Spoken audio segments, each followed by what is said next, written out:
अस्सलाम वालेकुम। Knee pain, घुटनों का दर्द, गोडों की दर्द, ये आजकल बड़े मसाइल हैं।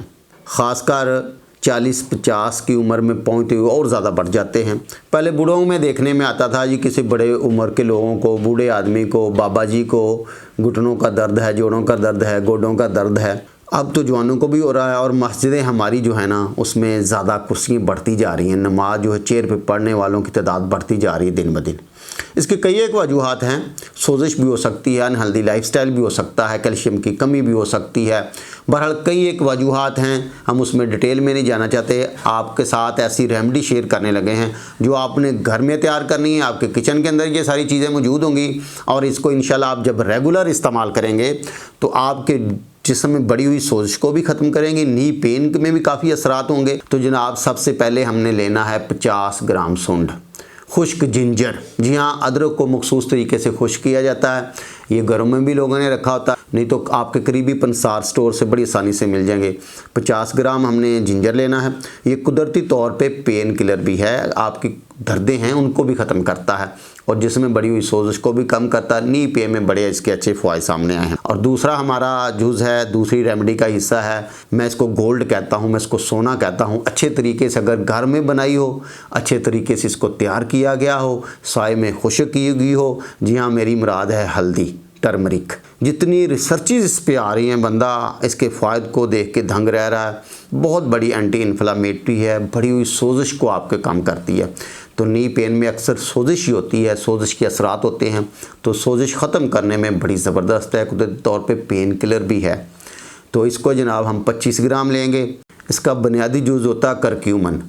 करक्यूमन हज़म होता है काली मिर्च के अंदर होता है पेपरिन। तो बड़ा ज़बरदस्त इसका कॉम्बिनेशन बनाएंगे। इसके साथ हम काली मिर्च का भी इजाफ़ा करेंगे। तीसरा हमारे नुस्खे का, रेमेडी का हिस्सा का, वो है काली मिर्च 10 ग्राम। फिर करक्यूमन जो है वो होती है फ़ैट में हज़म। तो हम जब इस्तेमाल करेंगे इस नुस्खे को तो फ़ैट लाजमी साथ लेना। मैं बताता हूँ कि इसमें हम कैसे इस्तेमाल कर सकते हैं। चौथी चीज़ हमने शामिल करनी है अलसी, वो भी 50 ग्राम लेनी है। भून लें उसको जनाब, इसलिए भूनना, एक तो वो उसके असरात कुछ नुकसानदेह होते वो ख़त्म हो जाएंगे, फिर ज़्यादा अरसा पड़ी भी रही, ख़राब नहीं होगी। इसके अंदर ओमेगा 3 फैटी एसिड होता है जो कुदरती तौर पे चिकनाई का काम करता है, लुब्रिकेट करता है। जैसे हमारे घुटने ऐसे ऐसे मूव करते हैं ना, तो उनके अंदर चिकनाई के तौर पे ये काम करेगा, ग्रीस के तौर पे काम करेगा ओमेगा 3 फैटी एसिड। तो जब इसको ग्राइंड करके सफूफ करके रखेंगे तो इसमें ओमेगा 3 फैटी एसिड ज़ाया हो जाएगा। तो इसको जब आप सफूफ करें, रेमेडी में शामिल करें, फौरी तौर पे मिक्स करें और इसको टाइट जार में, बेहतर शीशे के जार में रखें। इसको महफूज कर लें। डेली सुबह शाम 1-1 टीस्पून का इस्तेमाल करें। मैंने पहले कहा कि करक्यूमन जो है, हल्दी का जो मेन साल्ट है, जो इफेक्टिव जुज़ है, जो असरात रखता है हमारे जिस्म में अच्छे, वो अच्छे फ़ैट में हज़म होता है। और अच्छा फ़ैट तो एक तो ओमेगा 3 फैटी एसिड हमें अलसी से मिल जाएगा। उसके अलावा 1 गिलास दूध के साथ इस्तेमाल कर सकते हैं। 1 चम्मच घी, देसी हो या मक्खन, उसके साथ इस्तेमाल कर सकते हैं। कोकोनट का 1 चम्मच अगर आप इस्तेमाल साथ करें वो भी इस्तेमाल कर सकते हैं। आप इसको रेगुलर लंबे अरसे के लिए भी इस्तेमाल कर सकते हैं। किसी किस्म के कोई साइड इफ़ेक्ट नहीं है।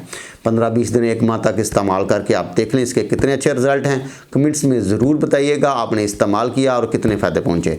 उम्मीद है आपके लिए वीडियो मुफीद साबित हो, उन लोगों तक पहुँचा दे जिनको इसकी ज़रूरत हो सकती है। मिलते हैं इंशाल्लाह एक नई वीडियो में। जब तक के लिए इजाज़त। हमारे साथ जुड़ने के लिए चैनल को सब्सक्राइब कर लें। अल्लाह हाफ़िज़।